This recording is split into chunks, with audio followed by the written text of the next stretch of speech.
Olá, gente, graças e paz. Estamos iniciando aqui a live, mais uma live, na quarta-feira, de estudos em João. Então, a gente continua orando por você, pela sua família, continuamos orando por você, continuamos orando pela sua família, pela nossa comunidade, né? A gente tem um desafio grande aí nesses dias de vivenciar a partilha, não é? De partilhar o que a gente tem e aquilo que a gente sabe também nesse momento, né? A gente sabe que alguns casos têm surgido na nossa comunidade, que antes era no mapa epidemiológico daqui, a gente tinha um índice de contaminação praticamente inexistente no COC, né? Já tem surgido casos aqui, um caso ali. Então, vamos orar, né? Vamos orar, vamos fazer a nossa parte também, né? Nós temos a nossa turma da igreja que trabalha na área de saúde, algumas irmãs e alguns irmãos também, que têm sugerido a gente ficar em casa. Então, na medida do possível, vamos sair em casa só quando for estritamente necessário, né? Usar máscara, higienizar as mãos, né? Evitar estar saindo de casa por qualquer coisa. Então nós estamos orando pela igreja, estamos orando pela nossa cidade.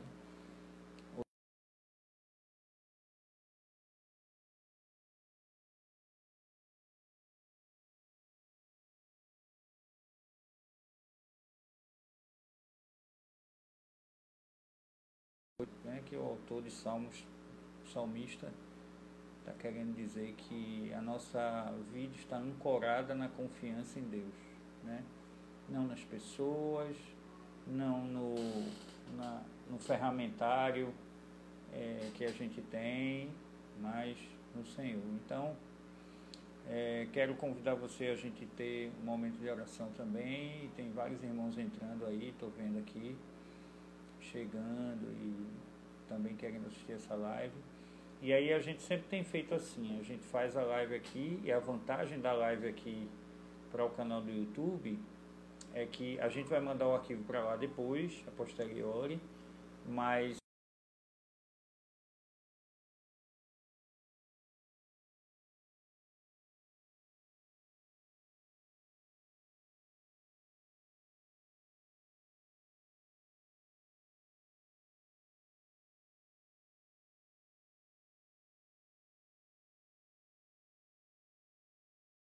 começar, o Instagram só permite que a gente faça 1 hora de live, então a gente precisa remir o tempo, né?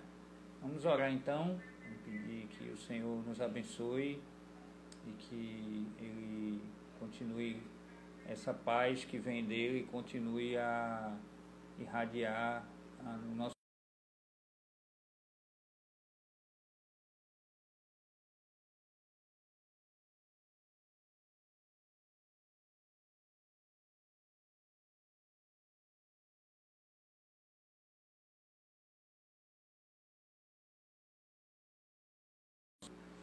Abençoe esse dia, perdoa as nossas falhas e os nossos pecados em nome de Jesus. Amém. Amém. Muito bem, gente. Eu acho que vocês estão ouvindo bem. Eu vou aumentar aqui o volume um pouquinho, só para... acho que vai melhorar o áudio. Acho que agora vai ficar melhor. E aí a gente vai dar prosseguimento, tá?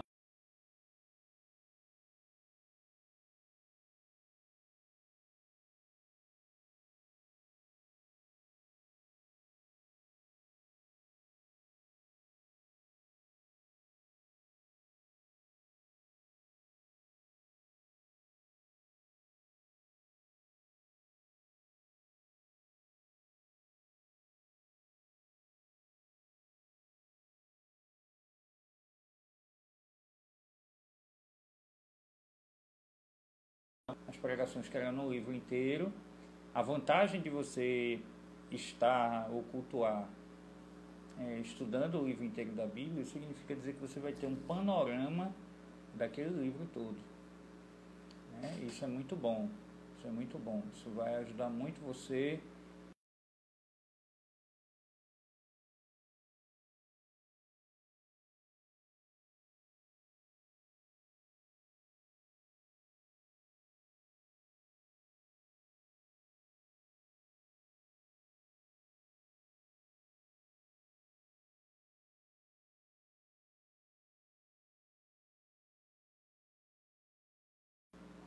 Mas eu acho que é a internet tua, Nalva. Eu acho que com o restante do pessoal não está pausado, não. Se tiver, os outros avisam aí também. Tá bom? Mas vamos lá em frente. Então a gente chegou ao capítulo 9 de João.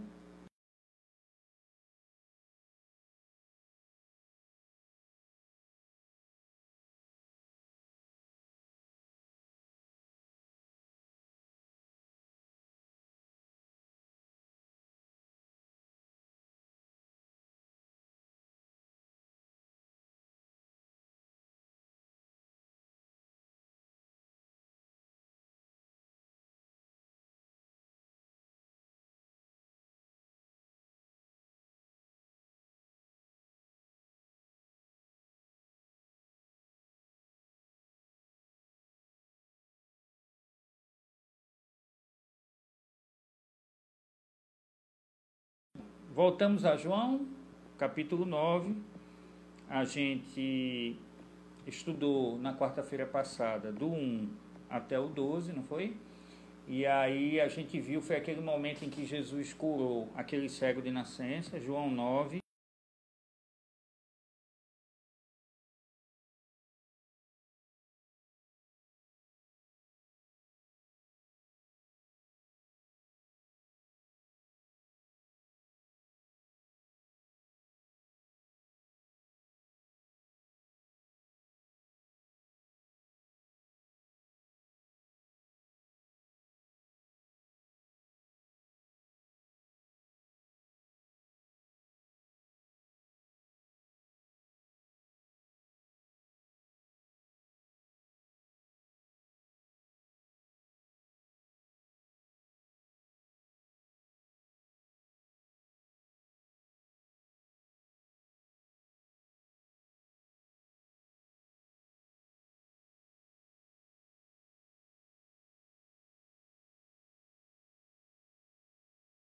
E pronto, eu acho que agora vai melhorar, tá? Pronto, vamos lá. Então, voltando, né? Alguém publica aí, a gente parou em João 8, desculpa, em João 9, do 1 ao 12.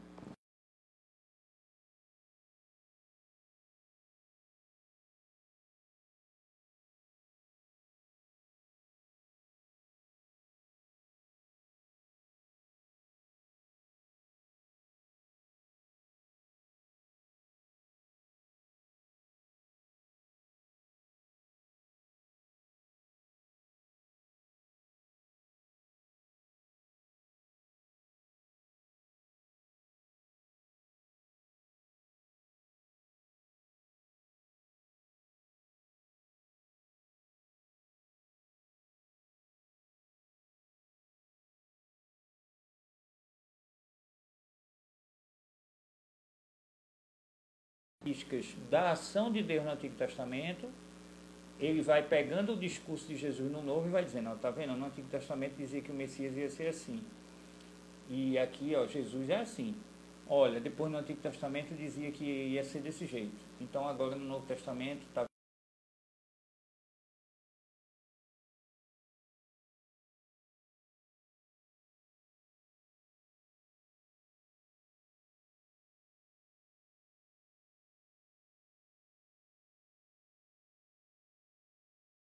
Não só tem um significado apenas. Por exemplo, nesse aqui, que é do capítulo 9, do 1 ao 12, Jesus curou aquele homem que estava cego, e aí a gente percebeu semana passada que o objetivo de Jesus não era só a cura, né? Não era só o milagre. Jesus curou o homem, ele realizou aquele milagre no homem de nascença, Mas com isso, qual é o fundo de ensino que tem nisso? Né? Que Jesus traz a luz àqueles que estão nas trevas, né? Que é uma palavra muito que João usa, trevas no sentido de falta de conhecer a Deus, de ignorância no conhecimento a Deus. Então, Jesus vem e Jesus desperta esse homem que estava nas trevas e traz ele à luz, tá certo? Então, gente, se estiver parando ainda, vocês avisam que Carol está aqui. Carol, vocês sabem que ela está fazendo aniversário hoje, né? Então, ela parou aqui com a turma estava acessando aqui a internet, então eu espero que tenha melhorado aí. Se parar de novo, vocês avisam, tá bom? Beleza, então, vamos lá.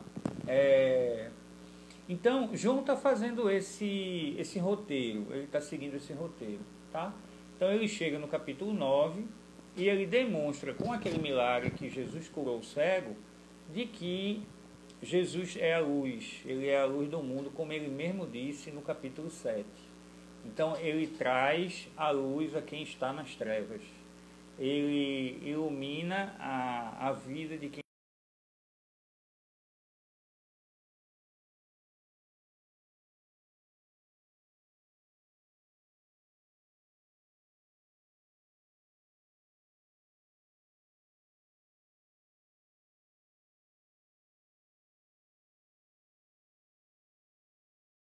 cego de nascença. Então, nós agora estamos entrando em João 9, digita aí alguém, tá? Em João 9, do verso 13 até o verso 24, certo? João 9, do verso 13 até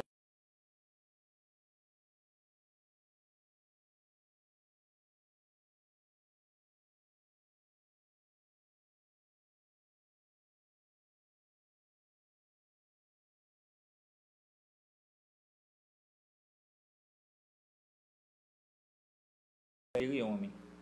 Então os fariseus também lhe perguntaram como ele recuperou a vista.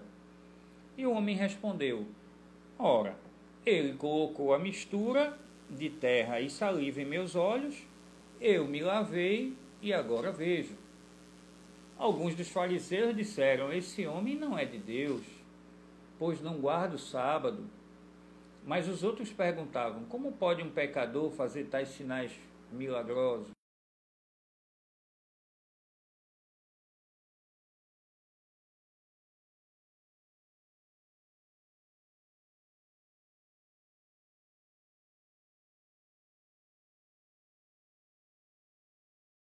Continua colocando aí vez por outra para quem está entrando depois poder acompanhar. Estamos então agora no verso 17. Então os fariseus tornaram a perguntar ao cego: o que diz você a respeito dele? Foram os seus olhos que ele abriu? E o homem respondeu: ele é um profeta. Os judeus não acreditaram que ele fora cego e que havia sido curado, enquanto não mandaram buscar os seus pais. Então perguntaram aos pais do cego: este é o seu filho, o qual vocês dizem que nasceu cego? Como ele pode ver agora?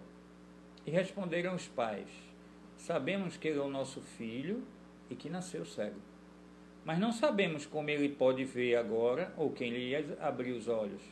Perguntem a ele, a idade que ele tem, ele já pode falar por si mesmo. Seus pais disseram isso porque tinham medo dos judeus, pois estes já haviam decidido que se alguém confessasse que Jesus era o Cristo,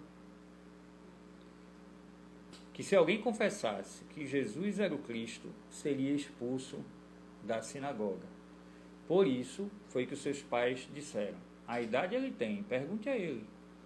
Pela segunda vez chamaram um homem que lhe fora cego e disseram: para a glória de Deus, diga a verdade. Sabemos que esse homem é pecador. Hoje a gente vai se concentrar, gente, nesse bloco de texto aqui do verso 13 ao 24, porque ele já tem muita coisa. Vocês sabem que quando o texto é muito longo, ainda que seja no que a gente chama de perícope é um bloco de textos sobre uma mesma temática. Esse bloco aqui ele é em torno dessa temática da cura do cego, mas como ele é dividido em 3 ou 4, a gente achou melhor dividir em 3 ou 4 partes. porque aí dá para a gente ir esmiuçando ele devagarinho, como a gente diz lá na igreja, sem pressa, né? A ideia é aprender, a ideia não é estudar o texto e decorar versículos só. É estudar o texto, decorar o versículo e estudar o texto com maior profundidade, né? Então, aqui a gente percebe então que os fariseus vão investigar a cura, né? Às vezes a gente faz essa crítica aos fariseus. Poxa, os fariseus eram um povo difícil, né? Por isso que Jesus não se dava com eles. Até Paulo teve dificuldade com a classe farisaica. Mas um dos papéis dos fariseus é exatamente identificar o Cristo e investigar as curas. A classe farisaica, ela tem essa função. Até hoje, na igreja cristã católica, antes da divisão, hoje é assim, quando há um milagre, o que é que acontece lá?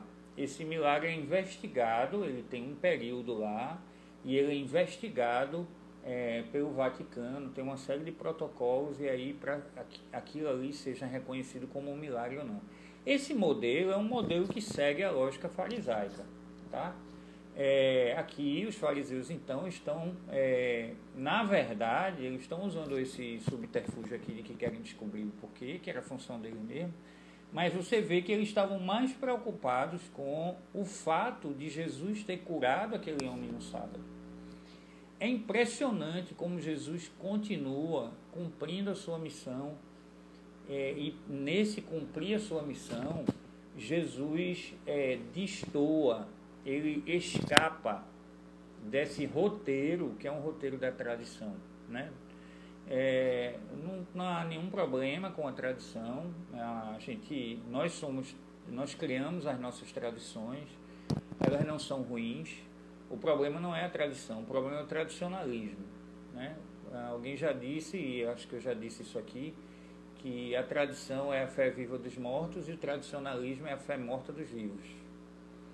Então, aqui, enquanto aquele homem foi curado, e a gente vê esse exemplo também no texto de João, em outras situações anteriores a essa, como aquele homem que estava no pórtico das ovelhas, em João capítulo 5, se não me engano, e que fora curado no sábado, e os fariseus também, de alguma maneira, criaram algum tipo de problema com Jesus, porque aquele homem estava carregando a maca. Criaram um problema com o homem, depois criaram um problema com Jesus. Então, Jesus não segue esse roteiro da tradição, porque a tradição, ela deveria se render ao Evangelho do que o contrário. O Evangelho não deve se dobrar a esse tipo de prática que foi criada ao longo dos séculos, inclusive do povo judeu, com normativas que não tem nada a ver com o Evangelho. Então aqui os fariseus estão nessa, eles estavam procedendo como era a prática deles mesmo, de investigar o que tinha acontecido, e Jesus havia feito ali, então tinha violado o sábado 3 vezes, né? O próprio Jesus não podia fazer isso porque era sábado, ele não podia fazer bem no sábado, entre aspas, segundo a lógica farisaica, e ele fez isso. E ele também não poderia... Exatamente. A tradição é a fé viva dos mortos, né? Igreja Batista Esperança. É o professor Ronaldo Robson, que está aí, meu professor da pós. Será que é ele, hein? Então, a gente fica pensando nisso, né? A gente pensa que o que Jesus está fazendo aqui, então, ele está resgatando isso. Jesus já falou sobre o sábado no evento da cura explicado em João 5, no pórtico das ovelhas. Jesus diz, o homem foi criado para o sábado ou o sábado foi criado para o homem? Então ele não vem, tá certo, professor, ele não vem para, Jesus não vem para abolir a lei, o próprio Jesus disse isso, mas ele vem para cumpri-la na sua essência. Então, aqui, o que Jesus está fazendo aqui é ele cumprindo a função dele de fazer o cego ver, ele mesmo afirmou isso, a gente estudou isso também, o próprio Mateus, quando Jesus está na sinagoga e ele lê o rolo de Isaías, e ele diz que veio proclamar o ano aceitável ao Senhor, então que o cativo seria liberto, que o cego iria ver, é isso que Jesus está fazendo. E essa é uma boa ilustração de que Jesus vem para iluminar aqueles que estão em trevas, tirar aqueles que estão em trevas e passarem a ver, né? Também tem esse significado aí de ensino. Então, aqueles homens que eram os... Só lembrando, eu estou olhando aqui para o lado, que é aquele roteiro de estudo que eu sempre faço. Então, se você quiser receber, você manda usar para mim depois, que eu mando para você o PDF com ele, né? Para quem está estudando o João e quer seguir o roteirinho, tem já o esquema pronto já. É só você mandar que a gente tem. Então, essa primeira parte é Jesus, ele continua agindo fora desse roteiro religioso, fora do roteiro da tradição, graças a Deus por isso. E que há muita dessa prática. Sobre essa questão de cuspir no chão, né? Olha, Luciano, eu não sei te dizer se não podia cuspir no chão. Eu não sei se essa era uma prática que era uma derivação, né? Os 10 mandamentos, os judeus geraram derivações dos 10 mandamentos. Aí dentro dessas derivações, a gente tem coisas que são explicadas no livro de Levítico, mas a gente tem outras coisas que estão dentro de outras leis. Então,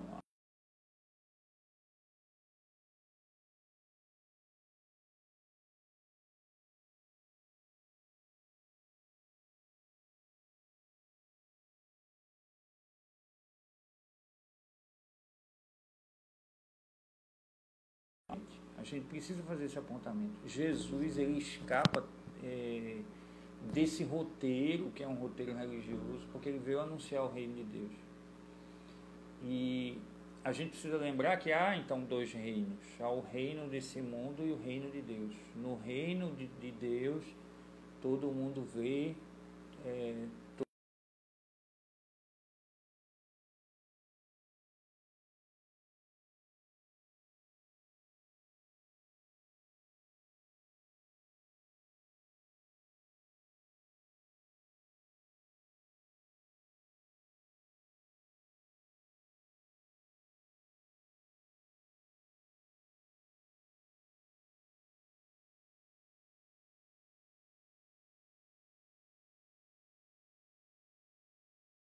o novo reino. Adão é um modelo do cidadão do reino desse mundo e Jesus é o cidadão padrão do reino de Deus. Ele próprio nos resgata e nos salva, e ele próprio é a ilustração desse novo Adão.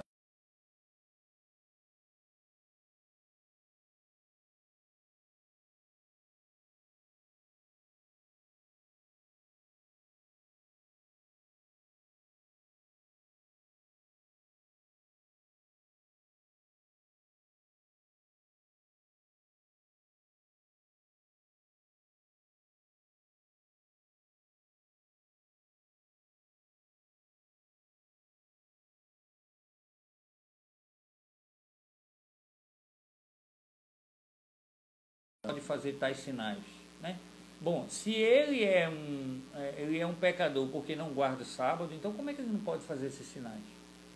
No capítulo 5 de João, a gente viu essa mesma frase ali dentro, dizendo assim: como é que alguém pode fazer tais sinais se Deus não estiver com ele?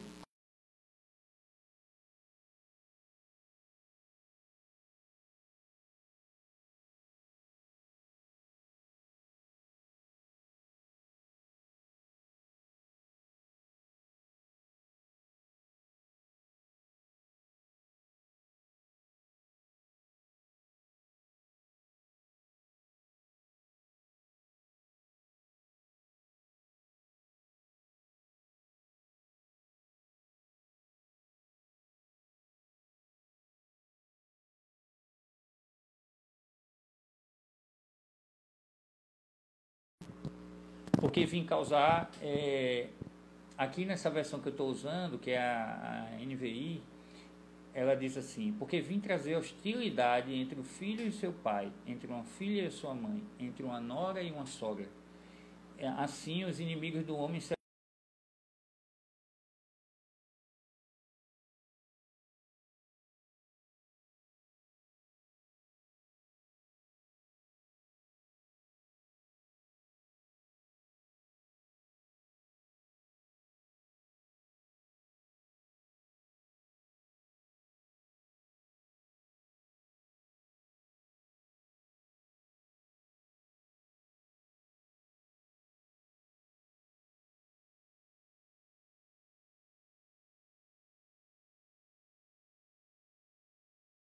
atenção, divisão. Você sabe disso. Isso possivelmente acontece com você, na sua casa, com seus amigos, na sua família, sua roda de colega de trabalho.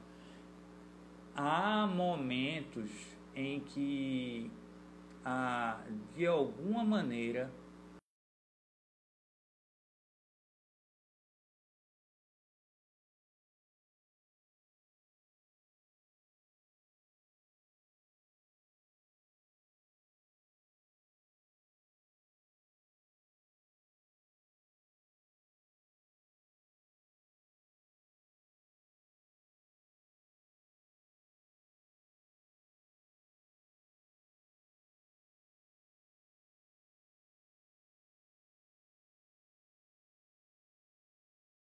vocês esperem aí, só um minutinho. Deixa eu ver onde é que eu desligo aqui o Wi-Fi dele. Só um instantinho, tá? Rapidinho. Espera aí.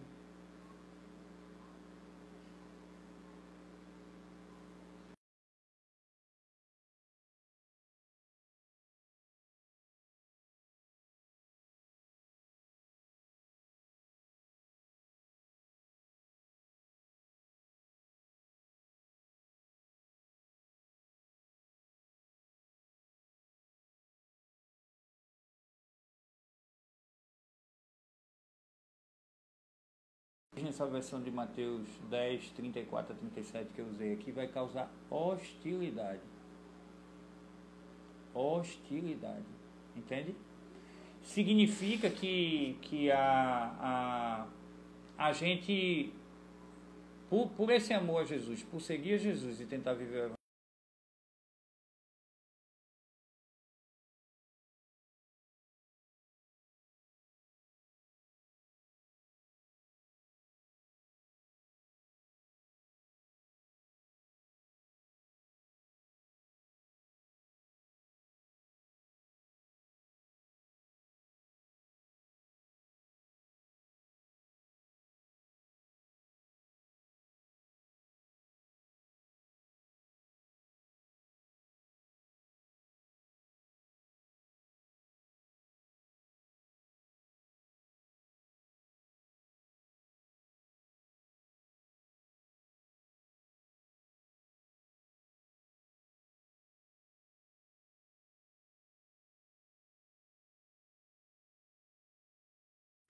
o que é que acontece então? Então, o desafio do texto para a gente é que esses fariseus aqui, eles mostram que nem sempre cair na graça do povo, esse negócio de cair na graça do povo, é muito bom quando as pessoas glorificam a Deus através.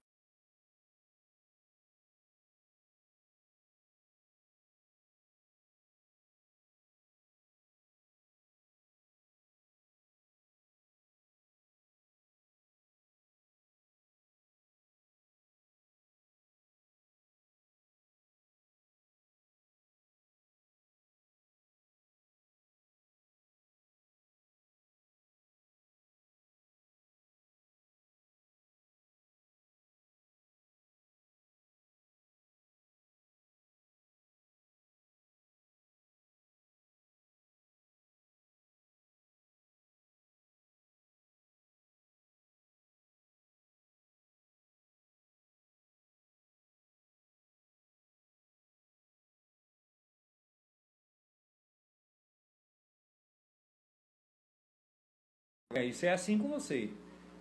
Vai ter gente que vai crer, vai ter gente que não vai crer. Vai ter gente que vai entender de maneira A, vai ter gente que vai entender de maneira B. Então, essa lógica de que o reino de Deus vem, inclusive pela quantidade, a gente às vezes se preocupa com esse negócio da quantidade, quem creu, quem não creu, quem está fazendo, quem está se engajando. E Jesus em Mateus 13 diz que o reino vem como um grão de mostarda. Ele é como um grão de mostarda que é plantado, ele é uma pequena semente, mas se torna uma árvore, e aí os passarinhos vêm e ficam debaixo dela na sua sombra. Então, são pequenas coisas. No mesmo capítulo, Jesus fala que o reino de Deus é como um fermento que é colocado numa massa e ele vai crescendo até levedar toda a massa. Então, A gente, o que vai acontecer, então, exatamente, que o desafio para a gente é a gente continuar fazendo o que a gente tem que fazer. Eu vi, Alexandre, que o vídeo está ruim, o pessoal está comentando aqui, viu? Mas eu não posso fazer nada. Do jeito que a conexão está hoje, tá? A gente, depois daqui, se vocês quiserem, o vídeo vai estar inteiro lá no canal do YouTube. A gente, inclusive, teve esse problema na igreja domingo. Eu acho que eu até tenho um amigo aqui, Demetrio, que é de lá de Petrolina também. Não sei se ele está aqui ainda no grupo. Mas também tem tido esse mesmo problema. Vai gravar no culto na hora para transmitir lá, como a gente está gravando a live aqui, e dá um problema assim na internet. Por isso que a gente decidiu não gravar mais ao vivo. A gente está preferindo gravar offline, grava offline, depois coloca o arquivo lá. Então, se você tiver com muita dificuldade, estiver parando muito para você, você pode depois acessar o vídeo lá no canal da igreja, Igreja Batista Imperial Recife, e aí você acessa por lá, tá bom, gente? Sem estresse, mas a internet, você sabe como é que é, né? Tem um dia que está muito bom, tem um dia que está com galho. Aqui em casa não tem ninguém acessando a internet agora, nesse momento. Eu não tenho nenhum dispositivo fazendo nenhum tipo de download. O notebook aqui está desligado, ele não tem nada pegando aqui com ele.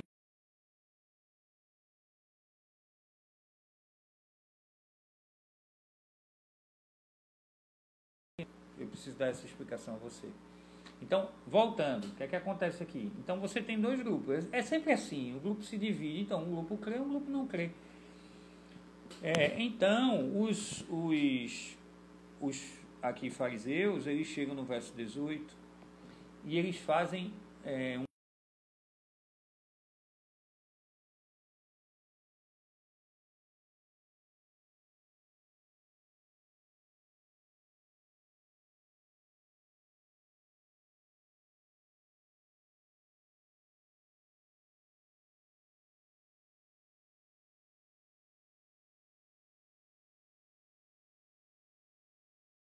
na próxima quarta-feira. Mas no momento aqui, ele diz, olha, ele é um profeta. Então, não satisfeito com isso, os fariseus aqui vão aos pais dele. E aí, quando vão aos pais dele, os pais dele, para não enfrentar esse tipo de consequência... Boa noite, Silvinho. O que é que eles fazem? Ele diz assim, olha, ele já é de maior, vocês resolvem com ele aí. Querem perguntar como é que foi isso? Perguntem a ele. E o texto explica que é porque eles sabiam que os fariseus tinham instituído que quem cresce em Jesus como Messias ia ser expulso da sinagoga. Comportamento típico, né? Comportamento típico. Eu lembrei de um autor chamado Jorge Leon. Ele fala no livro dele sobre teologia do ministério pastoral, e ele comenta sobre os desafios do ministério pastoral, ou do ministério na igreja, do serviço, de liderar enquanto servir a igreja. E aí ele diz que um grande desafio de qualquer pessoa que quer servir é como lidar com o poder. O modelo de Jesus, como Jesus lidou com o poder, foi muito interessante. E aqui no texto a gente está vendo como os fariseus lidam com o poder. Os fariseus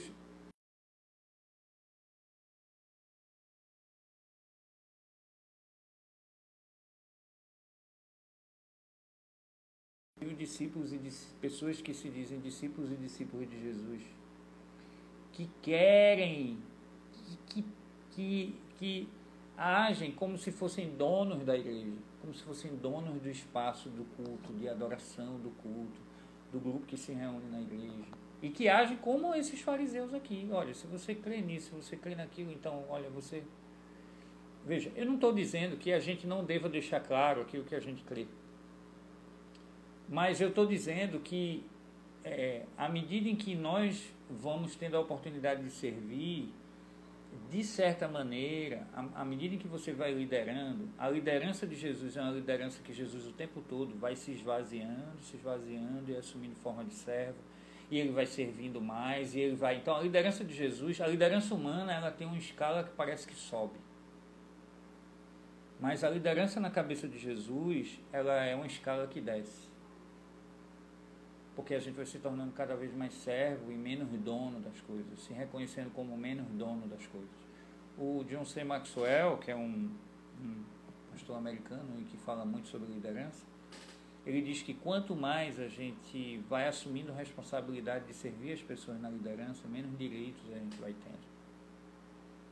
Então, aqui os fariseus achavam que eles tinham direito disso e eles foram se sentindo investidos de um poder de tal maneira que esses pais aqui desse cego ficaram com medo de professar sua fé em Jesus, porque eles poderiam ser expulsos da sinagoga. Ainda assim, esses pais também, e isso em algum momento ou outro vai acontecer, gente. Em algum momento a gente vai ter o confessar, ser discípulo de Jesus, viver como quem vive um discípulo de Jesus, e na outra mão sofrer algum dano porque se declarou discípulo de Jesus, porque vive como quem é discípulo de Jesus, entende? Os pais desse cego aqui desviaram a conversa. O texto diz que eles tinham medo de serem expulsos da sinagoga, por isso eles não professaram a fé em Jesus. Tem dito esse negócio do coronavírus, e desde que ele apareceu, eita, gente, agora eu vi aqui, viu? Agora apareceu aqui para mim, pausado o vídeo por causa da velocidade da conexão, né? E olha que eu desconectei aqui um monte de coisa já. Desculpa, então, voltando de novo. Então, algumas pessoas começaram a dizer assim, olha, então, esse negócio de coronavírus, é isso, é aquilo outro, a igreja vai ser perseguida, estamos no fim dos tempos, e aí, pastor? Isso sempre aparece, sempre. É até uma preocupação, assim, de uma associação natural de se fazer. Mas a pergunta é se nós estamos dispostos a enfrentar até as últimas consequências para viver a vida que Jesus nos chamou para viver. Em que medida, de fato, a gente enfrenta esse poder que inclusive controla a sinagoga aqui, e que em uma mão tem viver professando que Jesus é o Senhor, e na outra mão tem viver sem ter problema nenhum, porque foi legitimado por um poder que não é do Evangelho mais. Ninguém pode servir a dois senhores.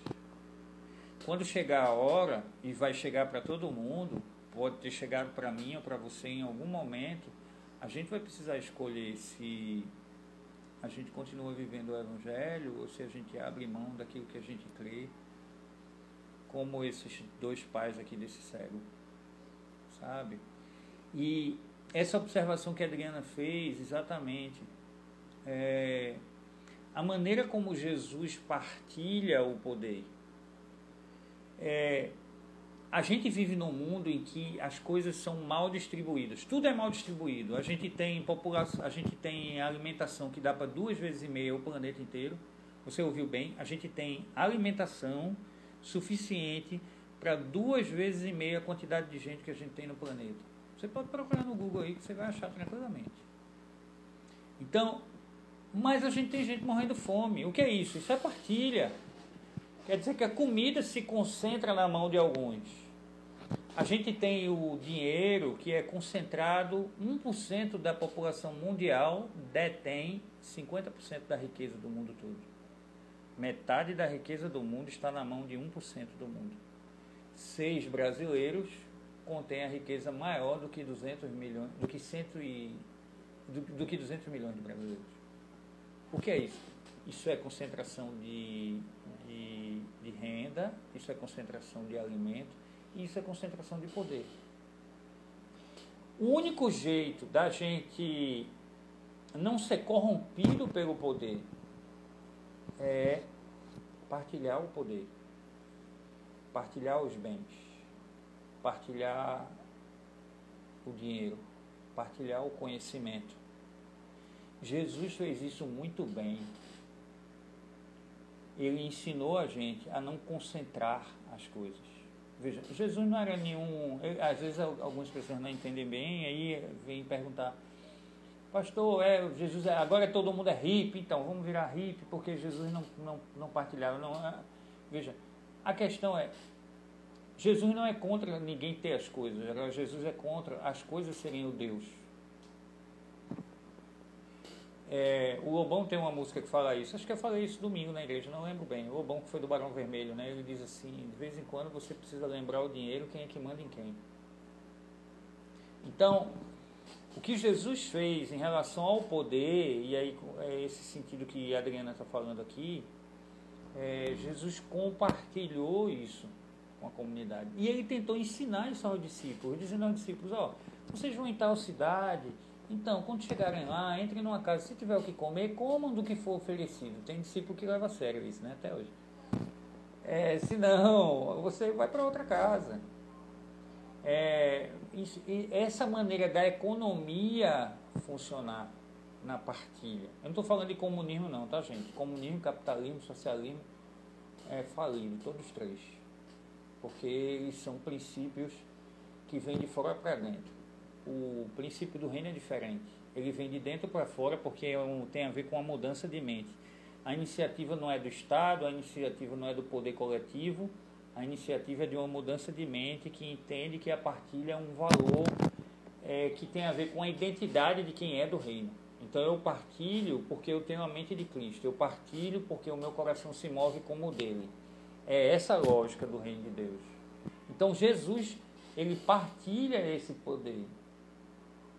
Ele partilha esse poder, ele diz que aquele que não se fizer como uma criança não entra no reino, aquele que não nascer de novo não entra no reino, João 3. Jesus vai lá na casa do cobrador de imposto, né, do Zaqueu, né, que era o cara que estava na lista de procurados hoje. Ele vai na casa desse cara e esse cara entende, ele é salvo, a salvação entrou na casa dele porque ele entendeu que Jesus era o Senhor e que esse reino era uma outra maneira. Por isso ele não só devolve, se eu defraudei alguém, eu devolvo 4 vezes mais.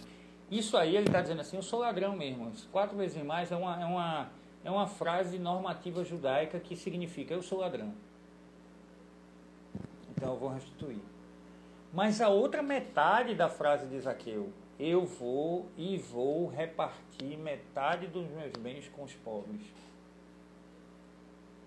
é de alguém que voluntariamente entendeu que a lógica do reino é essa lógica da partilha, tão presente na igreja em Atos, no capítulo 4, 32 ou no capítulo 2, 42. E tudo era de todos. Então, aqui, nesse texto de João 9, mostra que os fariseus que tinham esse poder, o poder ligado ao Estado, o poder ligado à religião, quando Estado e religião se unem, dá nesse treco aí.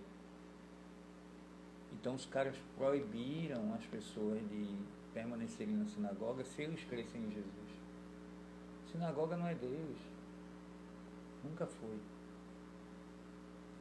O templo não era deles, a não ser aquele que Herodes deu, né, para eles, que é até aquele texto que Jesus fala, João, aqui: se você destruir esse templo aí, eu construí em 3 dias. Jesus não estava falando do templo, cara, mas aquele templo ali era um templo de um acordozinho que tinha feito entre o Estado e os judeus, e a liderança religiosa judaica. Então, voltando aqui ao texto, vai haver esse momento, vai haver um momento em que a gente vai precisar escolher entre viver a vida do reino, do evangelho do reino, e por causa disso sofrer uma sanção. Então, o capítulo 9, ele finaliza com 2 tipos de testemunho.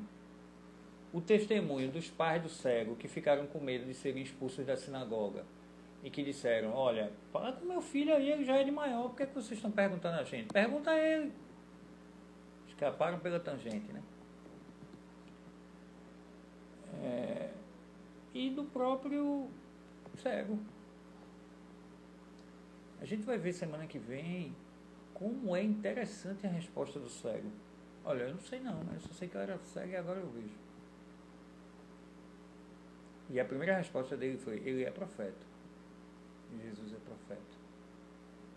o homem que me curou é profeta. Então João 9 vai desafiar a mim e a você a perceber que Jesus continua agindo para além da tradição. Exatamente, Drica, a comunidade dos discípulos faziam as coisas se moverem, né? É um livro muito interessante, eu estava compartilhando ontem com Paulo Adassa, com o meu pequeno grupo lá com o pessoal do seminário, e aí tem um livro muito bom que vale a pena ter, é o livro Economia e Fé, do Justo Gonzalez. Eu acho que até a Adriana tem. Tu tem, né, Drica, esse? Bom, esse livro é extraordinário. O que é que esse livro fala? Esse livro mostra como a comunidade de fé, a vida na comunidade de fé, inclusive no primeiro século, ela tinha um funcionamento econômico diferente, por causa dessa lógica do evangelho que mudava a maneira de agir. É esse tempo que a gente tá bom, Drica, vai lá para a tua aula, Deus te abençoe. É esse jeito que Deus nos convida a viver, gente. Sabe? É esse jeito que Jesus tentou exemplificar aqui nesse texto de João. De que ele chega e ele cura o cego. Como ele mesmo leu lá em Mateus, quando leu o rolo de Isaías na sinagoga. Ele dá cura ao cego, ele faz o coxo andar, ele faz o cativo ser livre. Ele, entende? Ele faz isso acontecer, porque no reino é assim. Então nós somos hoje, por sermos discípulos de Jesus, somos agentes desse reino. Somos gente desse reino, que não deve mais viver para si, mas que, porque vive para Deus, é instrumento de Deus para abençoar as pessoas. Deus, há muitos textos de Jesus desafiando os discípulos a viverem assim. E Jesus disse que coisas maiores nós faríamos em nome dele. Então, eu quero aqui, como me senti desafiado o texto, primeiro passo, então, Jesus vai para além da tradição, ou seja, Jesus tem coisas mais importantes para fazer do que está procurando coisa pequena. Coisa que até era importante, mas não mais importante do que a pessoa. A segunda coisa a gente percebe no texto que do mesmo jeito que os grupos se dividem, há um tempo em que eu e você vamos precisar escolher a quem nós vamos servir e pagar o preço por isso. E a gente vê isso em Josué. Josué chega diante do povo e diz: olha, é o seguinte, vocês vão precisar escolher a quem vocês vão servir. Se é aos deuses dos seus pais, dos vossos antepassados, que estavam para além do rio Eufrates. Agora, eu e minha casa serviremos ao Senhor. Josué está dizendo assim: olha, gente, vocês servem a quem vocês quiserem, mas eu vou decidir servir a Deus. E é isso que acontece aqui em João 8. João 8 há um momento em que a pressão dos religiosos aqui, fariseus, contra a família desse menino, desse homem, né? A gente não sabe. Desse cego, olha, se vocês professarem Jesus, vocês não vão ser expulsos da sinagoga.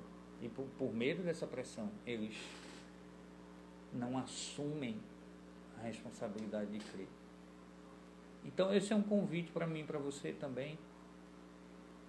Se a gente já assumiu a responsabilidade de crer, não somente na nossa vida, no cotidiano, mas também na dinâmica de ser igreja. Assumir a responsabilidade de crer em Jesus. Ainda que nós sejamos responsabilizados por isso. O que eu quero dizer e o que o texto bíblico aponta em vários momentos, irmãos, é que vai chegar um momento em que a gente vai precisar escolher entre seguir a Jesus ou ter a nossa própria vida. Jesus já desafiou dizendo isso: ninguém pode servir a dois senhores, falando em relação ao dinheiro, usando a palavra inclusive mamon, o deus da luxúria. Mas aqui nesse texto, a família desse cego aqui deu para trás no testemunho daquilo que Jesus havia feito. Então, a gente às vezes em algum momento lembra de Pedro. Ah, mas Pedro negou a Jesus e não foi só uma vez. E Jesus advertiu Pedro. Mas a palavra de Deus adverte a gente o tempo todo. Olha, cuidado, cuidado. Cuidado para você não negar a mim com aquilo que você faz, com aquilo que você pensa. Nós somos sal da terra e luz do mundo. E Jesus está dizendo aquilo aos discípulos, na preparação dos discípulos ali no Sermão do Monte. Antes de tudo começar, Jesus começa a falar com os discípulos. Antes da coisa começar a ter uma outra dinâmica, muito mais pesada, muito mais difícil, Jesus prepara os discípulos dizendo, nós somos sal da terra, nós somos luz do mundo. Então, o desafio da palavra de Deus para mim e para você é... A gente está firmado mesmo na rocha. Nós estamos de fato firmados na rocha que é Jesus.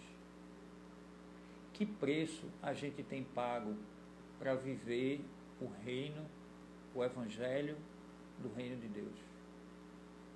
Que preço a gente tem pago por ser seguidor de Jesus? Não no sentido de que a gente vai pagar um preço para trocar por salvação, tá, gente? A gente já foi salvo em Cristo Jesus. Esse camarada aqui, Jesus chegou nele e ele recebeu um milagre de Jesus. Mas os pais dele negaram isso. Então, eu quero convidar você, nesse tempo finalzinho, né? Eu preciso encerrar porque o Instagram com 1 hora encerra e se eu deixar passar, eu não consigo nem gravar o arquivo. Então, o arquivo vai lá para o YouTube, tá? O canal do YouTube. Se você chegou depois, você pode ir lá no canal do YouTube e assistir esse estudo de hoje. Acho que daqui a 1 hora já está lá já o arquivo, tá bom?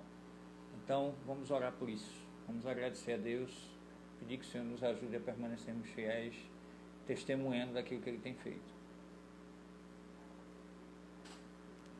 Senhor, muito obrigado pela tua igreja aqui, por cada irmão e cada irmã que está aqui nessa noite, cada amigo e amiga, pessoas de outras igrejas, de outras comunidades de fé. Muito obrigado. Obrigado por tudo. Continua a falar o nosso coração, nos trazer para perto de Ti, nos ajudar a ouvir o testemunho da Tua palavra acerca do Teu Filho e continuarmos fiéis a esse tempo, ao Senhor nesse tempo. Então abençoa cada pessoa aqui, abençoa nossas famílias, abençoa a tua igreja, continua cuidando da tua igreja em tudo e perdoa os nossos pecados em nome de Jesus. Amém. Amém. Gente, um cheiro grande para vocês. Deus abençoe a vida de vocês, tá bom? Lembrando então que a gente vai encerrar agora a live por causa do tempo, é sempre às quartas às 7 horas. Então o Instagram limita a 1 hora. A gente vai baixar aqui o vídeo e vamos colocar no nosso canal do YouTube agora à noite ainda, tá bom? Um cheiro para você, dá uma olhadinha lá no canal, é só ir lá no YouTube e procurar Igreja Batista Imperial Recife e você vai encontrar o nosso canal, inclusive com o culto do último domingo, nosso culto de Páscoa, tá bom? Um cheiro, Deus abençoe, até o nosso próximo encontro.